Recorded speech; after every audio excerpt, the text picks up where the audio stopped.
नमस्कार दोस्तों, मैं हूं सागर और आप सभी का बहुत बहुत स्वागत है आज के अपने इस वीडियो में। एशियन पेंट्स के नतीजे जो है आते हुए दिख रहे हैं और इसके हम क्वार्टर 3 के नतीजों की बात करने वाले हैं। आज हम बात करेंगे स्टैंड लोन फाइनेंशियल रिजल्ट्स की, कैसे रहे नतीजे और क्या इम्पैक्ट जो स्टॉक प्राइस पे देखने मिलेगा। जितने आंकड़े हैं वो सारे यहाँ पे करोड़ में है। सबसे पहले अगर हम इस क्वार्टर के नंबर की बात कर रहे हैं तो इस क्वार्टर में जो टोटल रेवेन्यू फ्रॉम सेल्स आता हुआ दिख रहा है वो आंकड़ा है 7,883 करोड़ का, जो क्वार्टर ऑन क्वार्टर 7,315 करोड़ से बढ़ता हुआ 7,883 करोड़ पे आ रहा है। क्वार्टर ऑन क्वार्टर के बाद साल दर साल बात करें तो 7,492 करोड़ से आंकड़ा बढ़ के 7,883 करोड़ पे आता हुआ आपको दिखाई दे रहा है। टोटल इनकम 8,151 करोड़ हो गई है, जो कि पिछले साल थी 7,683 करोड़। तो साल दर साल टोटल इनकम में भी यहाँ बढ़त है। वही अगर हम बात करें क्वार्टर ऑन क्वार्टर तो 7,514 करोड़ से बढ़ के 8,151 करोड़ पे नंबर आता हुआ आपको दिखाई दे रहा है। एक्सपेंस की अगर आप यहाँ बात करें 6,236 करोड़ की एक्सपेंस है, जो कि पिछले साल 6,240 करोड़ की एक्सपेंस आ रही थी। यानी कि साल दर साल अगर आप देख रहे हैं एक्सपेंस में आपको थोड़ी गिरावट देखने मिली, 4 करोड़ से सही लेकिन एक्सपेंस में गिरावट है। क्वार्टर ऑन क्वार्टर देख रहे हैं तो 5,963 करोड़ से बढ़ के 6,236 करोड़ की एक्सपेंस हो रही है। प्रॉफिट बिफोर टैक्स का नंबर आपको अच्छा देखने मिल रहा है, क्योंकि कहीं ना कहीं यहाँ पे इनकम बढ़ी है, खर्चे ज्यादा नहीं बढ़े। तो 1,914 करोड़ का प्रॉफिट बिफोर टैक्स, जो कि पिछले क्वार्टर में 1,550 करोड़ था और लास्ट ईयर 1,442 करोड़ था, तो 1,442 करोड़ से बढ़ के 1,914 करोड़ हो गया। टैक्स को निकाल देने के बाद अगर आप इस क्वार्टर का प्रॉफिट फॉर द पीरियड का नंबर देखते हैं तो 1,443 करोड़ का नंबर देखने मिल रहा है, जो कि पिछले साल 1,085 करोड़ था। तो ये अगर आप यहाँ से देख रहे हैं 30-32% के आसपास की अच्छी खासी बढ़त जो है आपको देखने को मिल रही है साल दर साल बेसिस पे। क्वार्टर ऑन क्वार्टर देखिए 1,160 करोड़ से बढ़ के 1,443 करोड़ पे नंबर आता हुआ दिख रहा है। तो नंबर जो है आपको फ्रंट फेस पे अगर आप देख रहे हैं अच्छे देखने को मिल रहे हैं। लेकिन अगर हम बात करें ईपीएस की, किस तरीके की ईपीएस आती हुई दिख रही है, 15 रुपए की ईपीएस जो है इस क्वार्टर में भी आपको आते हुए दिखाई दे रही है, जो कि पिछले साल थी 11 रुपए 32 पैसे और पिछले क्वार्टर में अगर देखें 12 रुपए 10 पैसे के आसपास की ईपीएस आपको आती हुई दिख रही थी। ये तो हो गए नतीजे, लेकिन दोस्तों कुछ इंपॉर्टेंट पैरामीटर्स जो है उनको आपको देखना बहुत इंपॉर्टेंट है। अगर आप यहाँ पे सारी चीजें देख रहे हैं, क्यूवन की हाईलाइट्स को देख रहे हैं, तो यहाँ पे हाईलाइट्स जानना बहुत ज्यादा जरूरी है। जिसमें से अगर हम देखें सबसे पहले 12% की वॉल्यूम ग्रोथ आपको आती हुई दिखाई दे रही है। 5.5% जो है वैल्यू सेल्स इन डेकोरेटिव बिजनेस में इंडिया में आपको कहीं ना कहीं देखने को मिल रही है।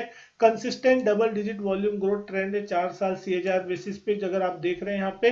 और कहीं ना कहीं अगर हम एक चीज और देखने की कोशिश करते हैं जिसको मार्केट यहाँ पे कीनली वॉच करता है, कंसोलिडेटेड पीडिप मार्जिन जो है यहाँ पे इंक्रीज होता हुआ दिख रहा है 400 बेसिस पॉइंट से 22.7% पे आता हुआ दिख रहा है, जो कि मार्केट की एक्सपेक्टेशन से थोड़ा अच्छे साइड में कंसोलिडेटेड बेसिस पे। और स्टैंड लोन बेसिस पे अगर आप देख रहे हैं तो 410 बेसिस पॉइंट बढ़ा है 24.1% पे। ये आंकड़ा आपको आता हुआ कहीं ना कहीं दिखाई दे रहा है। तो नंबर जो है वो कहीं ना कहीं एक्सपेक्टेशन के अनुसार ही देखने मिल रहे हैं। लेकिन अगर स्टॉक प्राइस में आप देखेंगे तो मार्केट को शायद नंबर उतने पसंद नहीं आते हुए दिखाई दे रहे हैं। आप देख सकते हैं 2% की बड़ी तेज गिरावट जो है आपको नतीजों के बाद स्टॉक पे बनती हुई दिख रही है। 3228 के लेवल पे स्टॉक कामकाज कर रहा है। यहाँ पे अगर आप देखेंगे नतीजों के बाद एक शार्प फॉल देखने को मिल रहा है, लोएस्ट साइड में आता हुआ दिख रहा है। 17,80,000 शेयर के अभी तक वॉल्यूम देखने को मिल चुके हैं। 3568 का 52 वीक हाई था, जिससे अभी स्टॉक अभी लगभग 300 350 पॉइंट दूर है। और 3304 रुपए के इंट्राडे हाई जो कि सुबह था उसके मुकाबले अगर आप देख रहे हैं तो यहाँ पे आपको एक गिरावट बनती हुई दिखाई दे रही है। वैल्यूएशन वाइज भी अगर आप इस स्टॉक को देखते हैं तो ऑलमोस्ट 3,10,000 करोड़ के आसपास का मार्केट कैप देखने मिलता है। 52-53 के ईपीएस के सामने आप देख रहे हैं तो 61 का पी आता हुआ दिखाई दे रहा है। 19.4 के आसपास का प्राइस टू बुक है, जहां सेक्टर पी ऑलमोस्ट 73 के आसपास चलता हुआ दिख रहा है। तो सेक्टर पी के मुकाबले यहाँ पे आपको पी रेशियो थोड़ा अच्छा देखने मिल रहा है, कम साइड में है, लोअर साइड में देखने मिल रहा है। तो यहाँ पे एक अच्छा स्टॉक माना जा सकता है। लेकिन अगर इस चार्ट पे देख रहे हैं तो कहीं ना कहीं नतीजे के बाद स्टॉक जो है थोड़ा वोलेटाइल होने की कोशिश कर रहा है। दोनों ही साइड आपको एक बड़े मूव नतीजों के बाद मार्केट समझने की कोशिश कर रहे हैं कि आखिर नतीजों के बाद उसे जाना कहाँ है। तो आपने देखा यहाँ पे वॉल्यूम बढ़ते हुए दिखाई दे रहा है, साथ ही साथ स्टॉक प्राइस में थोड़ी वॉलेटिलिटी बढ़ती हुई दिख रही है। लेकिन इसको अगर आप यहाँ डेली चार्ट पे देखेंगे तो ज्यादा अच्छे से समझ आता हुआ दिखाई देगा कि इंपॉर्टेंट लेवल कौन से होते हुए यहाँ पे आपको दिखाई दे रहे हैं। तो आप देख सकते हैं स्टॉक में कहीं ना कहीं एक ट्रेंड जो है हल्का रिवर्सल का संकेत आता हुआ दिख रहा है। आज के दिन अगर आप देख रहे हैं तो 3270 रुपए के नीचे जो है हल्का स्टॉक ट्रेड होने की कोशिश करता हुआ दिख रहा है, जो कि एक वीकनेस का साइन आपको साफ दर्शा रहा है। अगर इसके नीचे जाके स्टॉक क्लोज होता है तो कहीं ना कहीं यहाँ पे जो गिरावट है वो गहरा सकती है। आज के दिन लगभग अभी जो शार्प फॉल हुआ था उसमें 200 दिन की ईएमए के आसपास जो कि लेवल आपको 3185 देखने मिल रहा है, उसी के आसपास कहीं ना कहीं सपोर्ट लेके एक बाउंस जरूर हुआ है। लेकिन अगर यहाँ पे मार्केट को नतीजे पसंद नहीं आते अगर यहाँ पे फॉल कंटिन्यू रहता है तो फिर स्टॉक 200 दिन के एवरेज के आसपास आता हुआ दिख सकता है, और उस कंडीशन में फिर स्टॉक में आपको लगभग 3100 तक के भी लेवल जो है नीचे की तरफ देखने को मिल सकते हैं, जो कि एक अगला सपोर्ट हो सकता है जहां पे स्टॉक को कहीं ना कहीं एक बार सपोर्ट लेता हुआ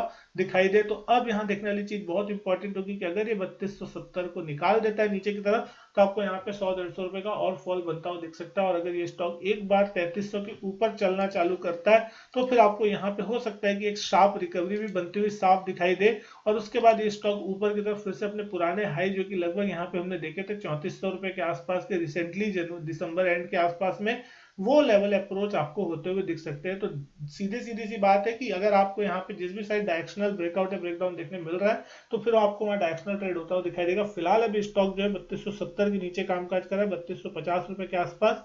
नतीजे समझने संभलने के बाद मार्केट में कहीं ना कहीं डायरेक्शनल मूव देखने को आपको मिल सकता है। उम्मीद करता हूँ वीडियो जो है पसंद आई होगी। वीडियो अच्छी लगी तो लाइक करें, शेयर करें, चैनल नहीं किया सब्सक्राइब तो चैनल सब्सक्राइब जरूर करें।